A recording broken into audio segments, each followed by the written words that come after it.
ada 10 macam lah yang dapat membatalkan puasa. Kalau adalah diri kita salah satu di antara 10 yang membatalkan ini, satu saja, maka batallah puasa ibu. Jangan lagi ibu teruskan. Kenapa? Karena rugi. Apa yang pertama dan kedua? Masuknya suatu benda dengan sengaja sampai ke lubang yang terbuka. Ma wasala amdan ila jauh. Ma wasala amdan ila jauh. Masuknya suatu benda ke dalam rongga yang terbuka. Ibu, ada 5 rongga yang terbuka di dalam tubuh kita nih. 3 yang berkaitan dengan saraf kepala kita, 2 yang berkaitan dengan lambung besar kita. Kalau ada benda yang masuk ke dalam 5 rongga ini tadi, maka batallah puasa. Makanya lah manggerek kuping, manggerek hidung, batal puasa. Jangan cuba-cuba. Sagatal-gatal apapun telinga awak tu, jangan diambil duit tu didinting lalu dimasukkan ke telinga. Batal. Hidung pun juga jangan. Tapi kalau jari ibu yang ibu masukkan tidak batal. Kenapa jari dimasukkan tidak batal? Mengapa benda yang lain dimasukkan bisa batal? Pertanyaannya adalah, kalau jari dimasukkan ke telinga, dia tidak akan mampu menembus lubang rongga yang telah terbuka. Mana masuk? Kelingking kita masukkan? Akan masuk. Tapi kalau ada cangke, apa? Ya, kuku lah, cangke ya. Cangke. So, fotonya tadi jari tak membatalkan. Tapi dia punya kuku. Kuku itu masuk ke dalam. Sampai ke rongga dalam, batal. Apa cuman ya Ustaz? Tadi katanya jari tak batal. Begitu ku masukkan, walaupun karena aku punya cangkeh kuku kelingking, ku masukkan. Kok bisa batal? Jawabnya tadi alasannya jika masuk ke dalam rongga yang terbuka yang paling dalam. Itu yang membatalkan. Tuh. Kemudian benda yang kita masukkan tuh harus nampak mata pada umumnya. Janganlah pula kita baca itu sama yang buta, bah.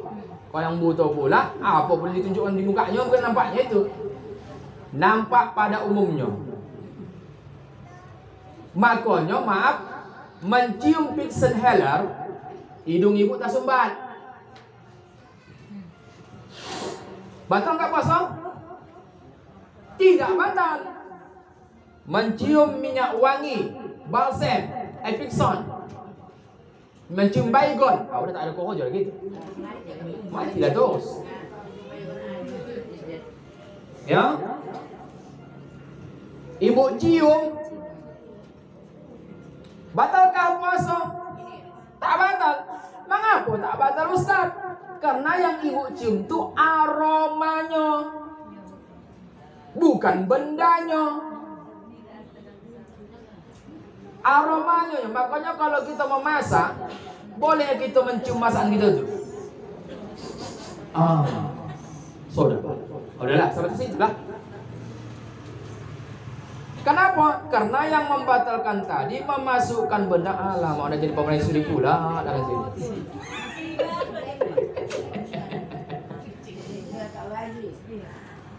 Yang membatalkan puasa yang pertama memasukkan benda ke dalam rongga yang terbuka dan benda itu nampak oleh mata.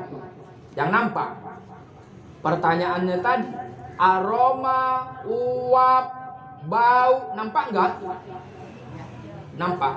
Tidak. Tapi ada. Maka itu tidak membatalkan puasa. Yang membatalkan puasa ada bendanya nampak dia. Makanya hati-hati juga ketika kita mandi di siang hari. Rata-rata aku tengok di sini mandinya di kamar mandi. Kalau kami yang lak bayang, rumah di tepi pantai, menengok air yang pasang tuh pula bayang. Di sini ada kolam apa namanya? Kolam renang juga kan? Mau kok kira kita kalau kolam renang tuh mah? Wah puasa ini, apa gitu? Oh nak kita minum rupanya kolam juga kan tidak mandi gitu. Ma apa gila untuk pula bayang? Suhu ikan dia ke bawah, masuk air ke telinga, batal bah. Atau mandi kita di bak, cedok air, tak masuk air ke telinga, batal. Makanya udah hati-hati juga mandi di siang puasa. Ndak puasa wajib atau puasa sunnah sama hukumnya. Apabila ada sebuah benda yang nampak mata masuk ke dalam 5 rongga yang terbuka. Apa 5 rongga yang terbuka? Di hari kepala ada 3. Pertama, telinga. Kedua, hidung. Ketiga, tenggorokan. Di sininya. Makanya mohon maaf kalau bakumuk-kumuk kita udah jam 3, jam berapa itu? Pas. Ku masukkan layak nih. Batal.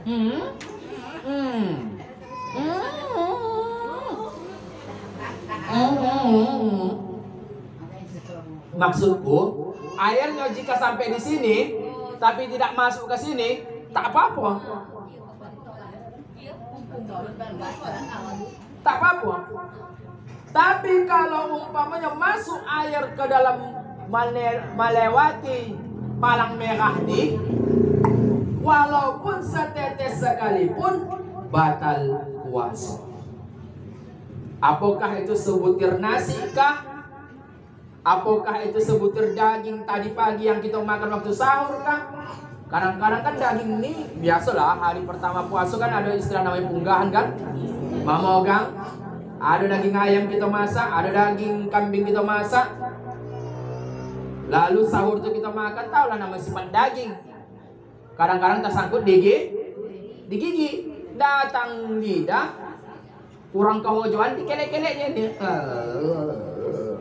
Dapat, jatuh, ditolannya, batal. Hati-hati Pak. Hati-hati juga jika kita gosok pagi pula. Gosok gigi di siang Ramadan, mulai dari pagi sampai datang golang. Hati-hati. Kenapa hati-hati Ustaz? Dikhawatirkan karena bisa nanti bendanya masuk melewati kerongkongan. Makanya ibu, mohon maaf, ibu memasak gulai loma.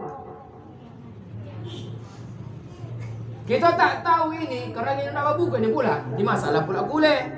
Kebetulan lagi pulang dari laut membawa ikan pari layang. Pari orang tuh bukan lagi pari tuko-tuko. Kalau pari tuko-tuko jangan tanya. Saya tokap tampah tangan awak ni. Pari layang tuh.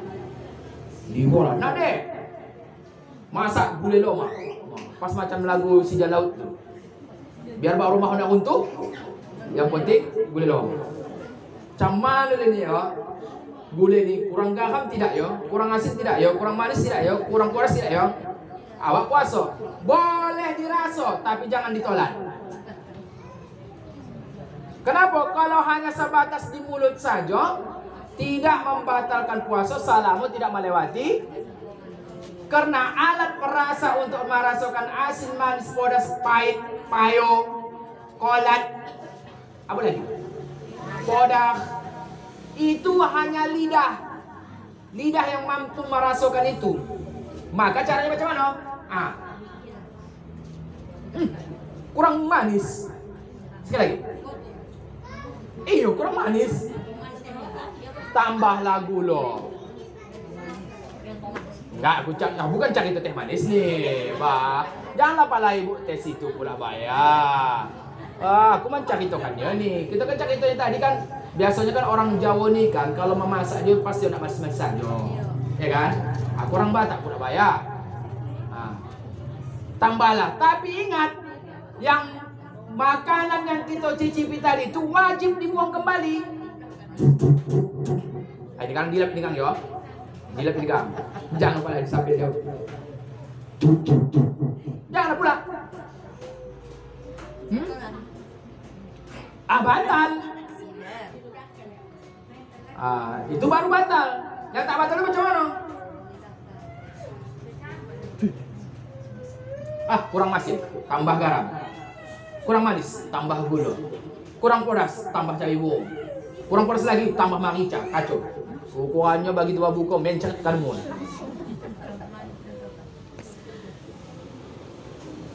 Kenapa Ustaz tak batal? Karena tadi ceritanya memasukkan suatu benda ke dalam rongga yang terbuka. Dan bendanya itu harus bisa dilihat oleh mata.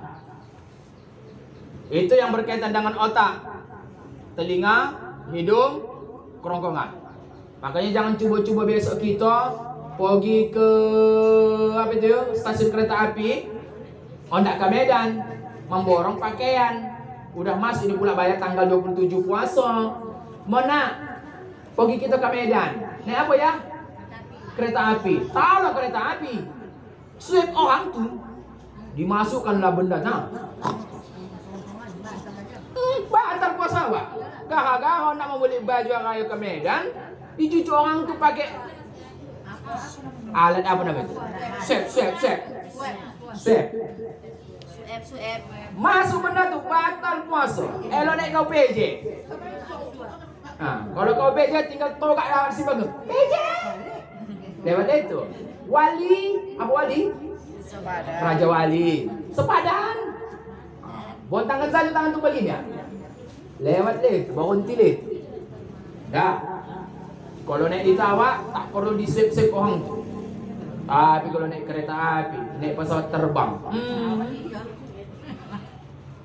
tumpuh kau. Dah.